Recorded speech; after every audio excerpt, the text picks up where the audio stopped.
Hello బిజియస్ నేను మీ వరుణ్ గారు అబ్బాయి. ఈరోజు మా హాస్టల్లో పెట్టిన బ్రేక్ఫాస్ట్ ఏంటో చూద్దాం వచ్చేయండి. ఫస్ట్‌కి అయితే గారె అనమాట. అదే వడ అని కూడా అంటారు. అండ్ దాంతో పాటు వచ్చేసేటప్పటికైతే సేమియా ఉప్మా అనమాట.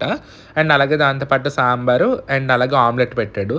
లాస్ట్ టైమ్ ఆమ్లెట్ అని ఒక వీడియో పెడితే దాని కింద ఆమ్లెట్ కాదు బ్రో ఎగ్ ఆమ్లెట్ అని పెట్టారు. ఎగ్ ఆమ్లెట్ అన్న ఆమ్లెట్ అన్న ఒకటే కదా అనుకున్నాను నేను. సో కొన్ని సార్లు అలాంటివి జరుగుతూ ఉంటాయన్నమాట. అండ్ అలాగే దాంతో పాటు టమాటో చట్నీ, ఇంకా బ్రెడ్, జాము, బటర్ అన్నది మాకు కామన్.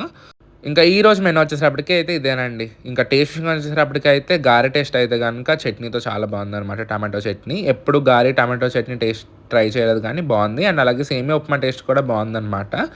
ఆమ్లెట్ టేస్ట్ కూడా చెప్పక్కర్లేదు, ఎందుకంటే ఎగ్ ఆమ్లెట్ బాగానే ఉంటుంది.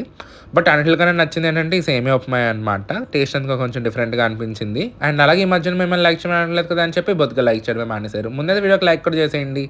సో ఇంకా ఈ రోజుకైతే ఇంతేనండి మరి. నెక్స్ట్ వీడియోలో కలుసుకుందాం. అంతవరకు బాయ్. Subscribe for more. వెళ్ళే ముందైతే వీడియోకి లైక్ చేసేయండి.